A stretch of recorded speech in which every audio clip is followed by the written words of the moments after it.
বন্ধুরা, আপনারা কি কখনো 8 কিলোমিটার লম্বা ট্রেন দেখেছেন?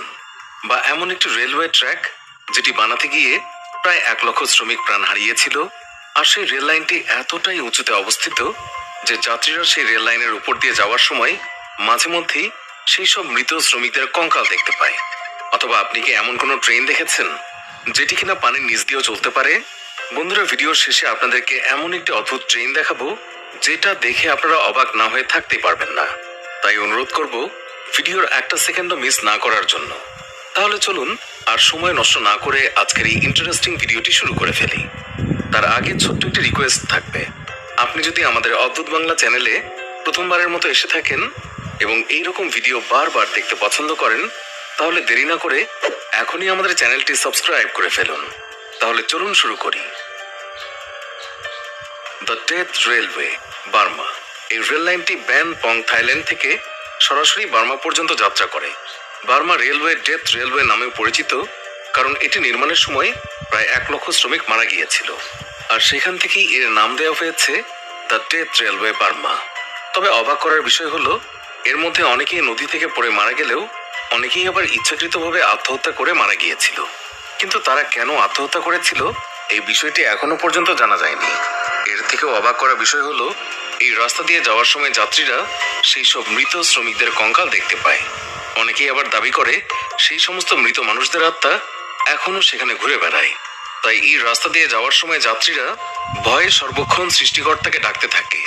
আর এতটা ভয়ানক হওয়ার কারণেই এর নাম দেওয়া হয়েছে the death railway, Burma. Indian W railway. এমন অদ্ভুত রেল লাইন আপনি হয়তো এর আগে আর কখনোই দেখেননি। আমেরিকার এই রেল লাইনটি অন্যান্য রেল লাইনের মতোই সমতল নয়, বরং একেবারেই আঁকাবাঁকা। এই রেল লাইনের উপর দিয়ে যখন ট্রেন চলে, তখন আপনার দেখে মনে হবে যেন ট্রেনটি ডান্স করছে। এই রাস্তা দিয়ে ট্রেন চলার সময় অনেকবার ভয়ানক দুর্ঘটনাও ঘটেছে, তাই এই রাস্তাটিকে খুবই ভয়ানক বলে মানা হয়। মেকলং রেলওয়ে মার্কেট, ব্যাংকক। এখানে হঠাৎ ট্রেন আসার দৃশ্য দেখলে ভয়ে আপনি চমকে উঠবেন, কারণ এখানে আপনি যে মার্কেটটি দেখতে পাচ্ছেন, এই মার্কেটের উপর দিয়ে ট্রেন যাতায়াত করে। এটি থাইল্যান্ডে অবস্থিত। এখানকার ব্যবসায়ীরা এই ট্রেন লাইনের উপরেই তাদের জিনিসপত্র বিক্রি করতে থাকে। আর যখন ট্রেন আসার সময় হয়, তখন তারা এগুলোকে কিছুটা সরিয়ে নেয় এবং ট্রেনটি চলে যাওয়ার পর তারা আবার তাদের জিনিসপত্র সেখানে সাজিয়ে রাখে।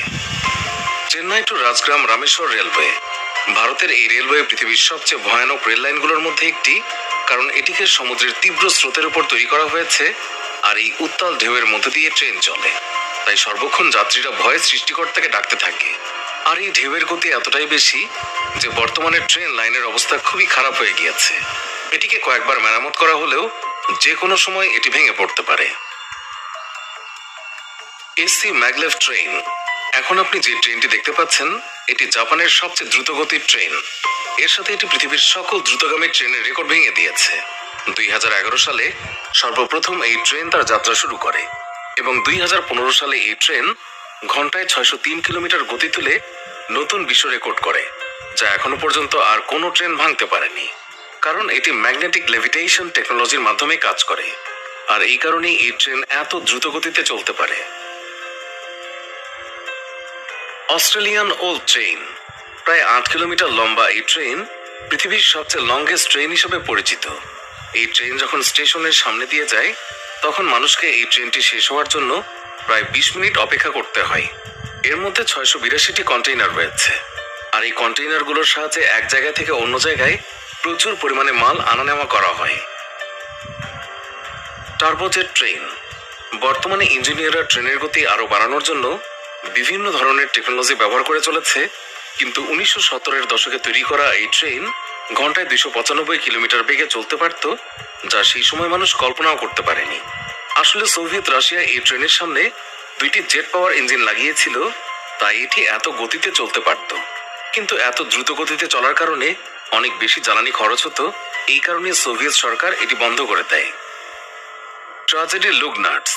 আর্জেন্টিনাতে তৈরি করা এই ট্রেন পৃথিবীর সবচেয়ে ভয়ানক ট্রেনগুলোর মধ্যে একটি। এটিকে ট্রেন টু দ্য ক্লাউডও বলা হয়ে থাকে, কারণ এটিকে সমুদ্র তল থেকে 13,850 ফুট উপরে তৈরি করা হয়েছে। এটিকে 1948 সালে তৈরি করা হয়েছিল, আর এই বিশাল আকারের ট্রেন লাইন তৈরি করার জন্য মোটামুটি 27 বছরের মতো সময় লেগে গিয়েছিল। এটি পৃথিবীর সবচেয়ে উঁচু রেল লাইনের মধ্যে পঞ্চম স্থানে রয়েছে।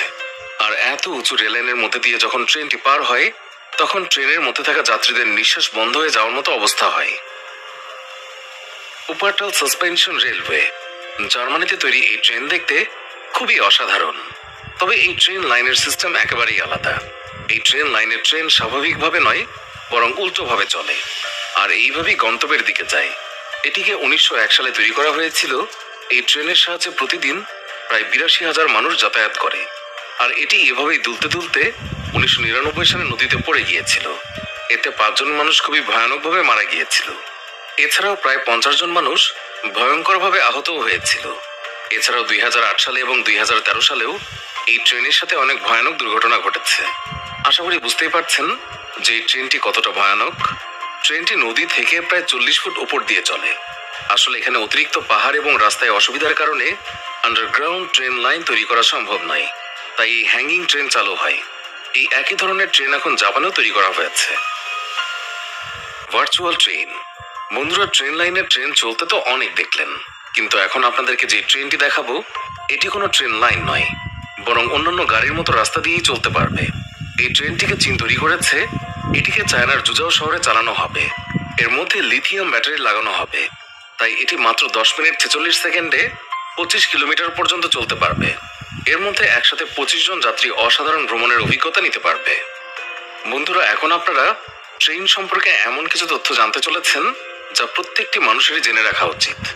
আপনি হয়তো নিশ্চয়ই জানেন, ট্রেন একটি নির্দিষ্ট লাইনের উপরে চলে, কিন্তু এটি দেখতে যতটা সহজ, এর পেছনে ততটাই গভীর রহস্য লুকিয়ে রয়েছে। আসলে ট্রেন লাইনের লোহাগুলোকে বিছানোর আগে প্রায় 4 ধরনের লেয়ার বিছানো হয়। এর মধ্যে প্রথমেই রয়েছে সাবগ্রেড, যা সাধারণ মাটি দিয়ে তৈরি করা হয়। এই লেয়ার তৈরি করার জন্য সর্বপ্রথম রেল লাইনের সামনে যত গাছ, পাহাড় কিংবা পানি থাকে সেগুলোকে সরিয়ে দেওয়া হয়। এরপর এই লেয়ারগুলোকে মাঝখান থেকে কিছুটা ওঠানো হয়, যাতে করে কখনোই রেল লাইনে পানি জমে থাকতে না পারে এবং ট্রেন চলার সময় ট্রেন যেন কোনোভাবেই স্লিপ না হতে পারে। এর জন্য সেই মাটির লেয়ারের উপরে পাথরের কংক্রিট বিছানো হয়। তবে এগুলো কোনো গোল পাথর নয়, বরং আঁকা বাঁকা ধারালো পাথর। কারণ গোলাকার পাথর দিলে ট্রেন চলার সময় দুর্ভাগ্যক্রমে ট্রেন পিছলে নিচে পড়ে যেতে পারে। তারপর এর উপরে কংক্রিটের বিম লাগানো হয়। আপনি লক্ষ্য করলে দেখবেন, একসময় ট্রেন লাইনে কাঠের বিম ব্যবহার করা হলেও বর্তমান সময়ে কংক্রিটের বিম ব্যবহার করা হয়। কারণ কাঠের বিমগুলো অতিবৃষ্টির কারণে অল্প সময়ের মধ্যেই নষ্ট হয়ে যায়, আর এই কারণেই এখন কংক্রিটের বিম ব্যবহার করা হয়। এরপর এগুলোকে লোহার সাথে খুব শক্তভাবে আটকে দেওয়া হয়। তবে আপনি হয়তো জানেন না, এই লোহার থার্মাল ইফেক্টের কারণে আকারে কিছুটা বড় হয়ে যায়। তাই এই ট্র্যাকগুলো যদি একে অপরের সাথে সম্পূর্ণ আটকে থাকে আর থার্মাল ইফেক্টের কারণে ট্র্যাকের আকার যদি বেড়ে যায়, তাহলে এই লাইনগুলো বাঁকা হয়ে যাবে। এমনকি ফাটল তৈরি হবে, যার কারণে ঘটতে পারে ভয়ানক দুর্ঘটনা। তাই এই সমস্যা থেকে বাঁচার জন্য ইঞ্জিনিয়াররা অনেক জায়গাতেই কিছুটা ফাঁকা রাখে, যাতে করে গরমের মধ্যেও এগুলোর আকার একটু বেড়ে গেলেও ট্রেন লাইন বাঁকা না হয়। এরপর এর দুই পাশে বোল্ট লাগিয়ে শক্তভাবে আটকে দেওয়া হয়। তারপর এর উপরে আবার পাথর বিছানো হয়। আর বলতে গেলে ট্রেনের বেশিরভাগ ওজন এই পাথরগুলোর উপরেই টিকে থাকে। আর এই পাথরগুলোর কারণে ট্রেন লাইনের উপরে কখনোই ঘাস ওঠে না। আপনি শুনলে অবাক হবেন যে মাত্র 1 কিলোমিটার ট্রেন লাইন তৈরি করতে প্রায় 1 কোটি টাকা খরচ হয়ে যায়, তাও আবার সাধারণ জায়গাতেই। আর যেখানে পাহাড় কিংবা সমুদ্র থাকে সেখানে খরচের পরিমাণ আরো কয়েক গুণ বেড়ে যায়। বন্ধুরা, আপনারা যদি ট্রেন সম্পর্কে আরো কিছু জানতে চান তা আমাদেরকে কমেন্ট করে অবশ্যই জানাবেন।